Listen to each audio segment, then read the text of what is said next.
Assalamualaikum warahmatullahi wabarakatuh. Perkenalkan, nama saya Anissa Paramita dengan NIM 22011139985, jurusan Ilmu Pemerintahan, Fakultas Ilmu Sosial dan Ilmu Politik, Universitas Riau. Baiklah, pada video ini saya akan menjawab pertanyaan tentang UTS yang setelah diberikan dosen pengampu saya, yaitu Bapak Nurdiansyah MPD. Pendidikan kewarganegaraan merupakan model pendidikan yang mengajarkan pengetahuan dan pemahaman tentang kehidupan berbangsa dan bernegara kepada warga negara yang erat kaitannya dengan hak dan kewajibannya. Mata kuliah kewarganegaraan atau civic education pada masa sekarang haruslah betul-betul dimaknai sebagai jalan yang diharapkan akan mampu mengantarkan anak muda dan khususnya bangsa Indonesia menciptakan demokrasi, good governance, negara hukum, dan masyarakat madani di Indonesia sebagaimana yang diidealkan oleh seluruh lapisan masyarakat Indonesia. Anak muda sebagai calon pemimpin masa depan bangsa mampu memberikan kontribusi dan solusi terhadap pemecahan masalah, bukan menjadi bagian dari problem itu sendiri. Diharapkan juga mampu membentuk sikap dan perilaku mahasiswa yang mengerti dan menghargai hak asasi manusia dalam koridor penunaian hak dan kewajiban tiap individu sebagai warga negara Indonesia, juga sebagai masyarakat madani atau civil society yang baik dan terdidik, smart and good citizen dalam kehidupan masyarakat, berbangsa, dan bernegara yang demokratis. Pancasila merupakan dasar negara sekaligus pedoman hidup masyarakat Indonesia. Penerapan Pancasila dalam kehidupan sehari-hari dapat dimulai dari lingkungan terdekat. Adapun nilai-nilai yang terkandung dalam Pancasila adalah ketuhanan, kemanusiaan, persatuan, kerakyatan, dan keadilan. Nilai-nilai Pancasila ini merupakan dasar kehidupan bermasyarakat, berbangsa, dan bernegara. Sebagai warga negara Indonesia, sudah seharusnya nilai-nilai yang terkandung dalam Pancasila diterapkan dalam kehidupan kita sehari-hari. Berikut contoh penerapan Pancasila, yaitu dari sila pertama adalah ketuhanan yang Maha Esa. Sila ini berhubungan dengan perilaku manusia kepada Tuhannya. Contoh sikap yang mencerminkan sila pertama ketuhanan yang Maha Esa yaitu saling menghormati kebebasan menjalankan ibadah sesuai dengan agama dan kepercayaan masing-masing, tidak melakukan penistaan terhadap suatu agama seperti melakukan perusakan rumah-rumah ibadah. Selanjutnya, membina kerukunan hidup antar umat beragama, membina kerjasama dan tolong-menolong antar umat beragama, bersikap toleransi kepada umat agama lain.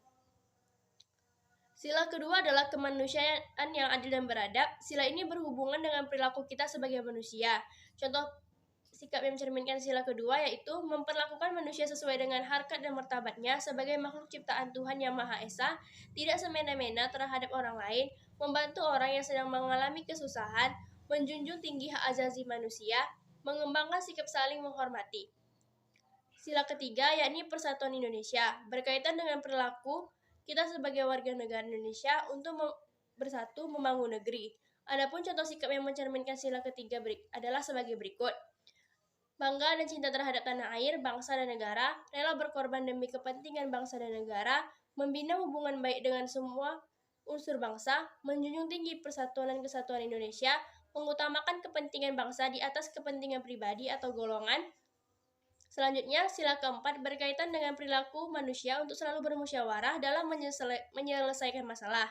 Berikut contoh sikap yang mencerminkan sila keempat yaitu mengutamakan dan menghargai musyawarah untuk mencapai mufakat dalam menyelesaikan permasalahan, ikut serta dalam pemilihan umum, presiden, dan kepala daerah, tidak memaksakan kehendak kepada orang lain, menghormati dan menghargai pendapat orang lain.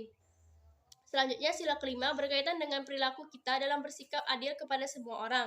Contohnya, sikap yang mencerminkan sila kelima ialah menjunjung tinggi semangat kekeluargaan dan gotong royong, tidak melakukan perbuatan yang merugikan kepentingan umum, melakukan kegiatan untuk mewujudkan kemajuan dan keadilan sosial, menghormati hak-hak orang lain. Semua nilai tersebut dapat diterapkan apabila setiap warga negara paham dan mengerti makna Pancasila yang sesungguhnya.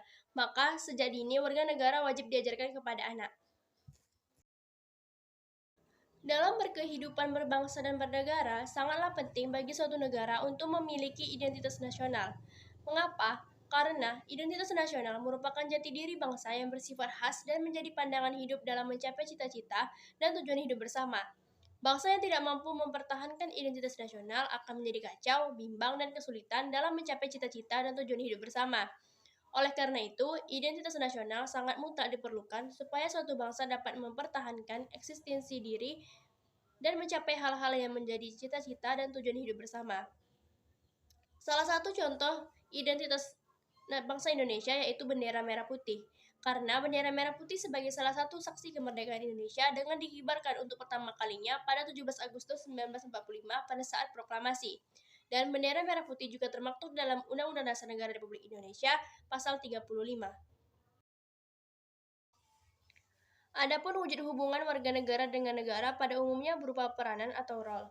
Untuk mencapai keseimbangan antara hak dan kewajiban yaitu dengan cara mengetahui posisi diri kita sendiri. Sebagai seorang warga negara harus tahu hak dan kewajibannya. Jika hak dan kewajiban seimbang dan terpenuhi, maka kehidupan masyarakat akan aman sejahtera.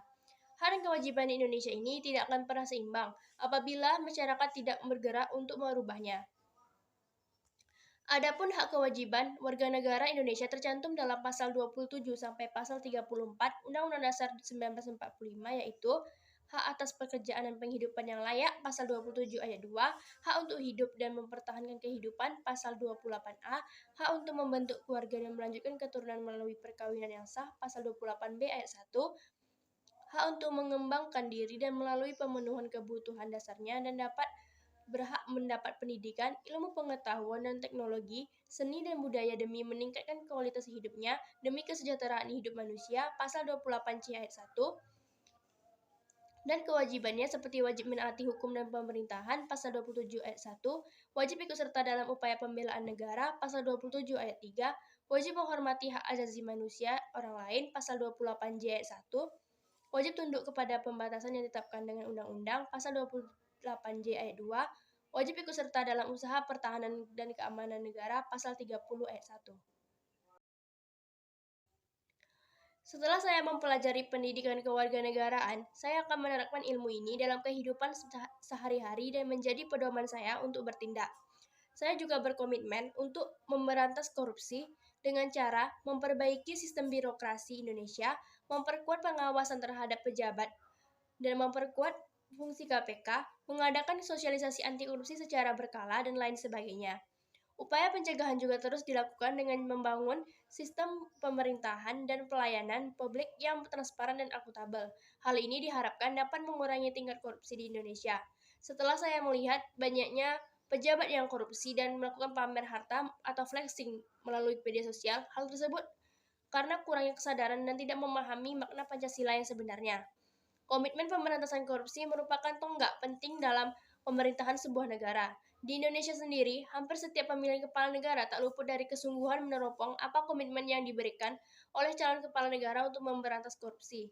Tak pelah ini terjadi karena korupsi terus terjadi mengerus hak rakyat dan kekayaan negara.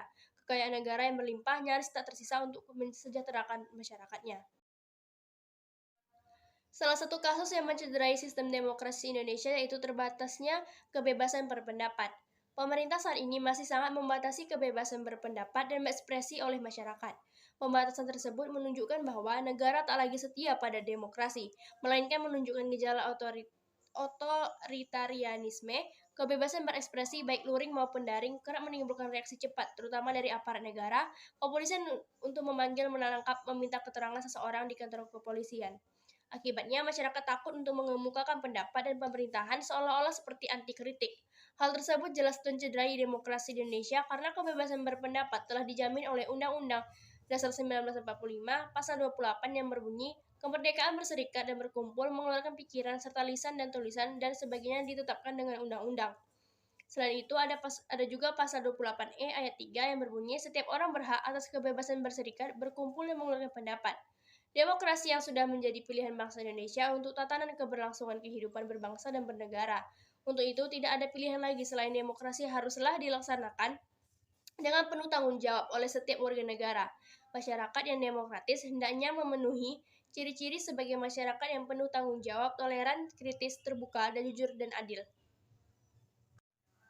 Baiklah, sekian dari penjelasan saya tentang penjabaran jawaban saya dari tugas UTS yang telah diberikan Bapak Nurdiansyah MPD. Apabila ada kesalahan saya mohon maaf. Wabillahi taufik wal hidayah. Wassalamualaikum warahmatullahi wabarakatuh.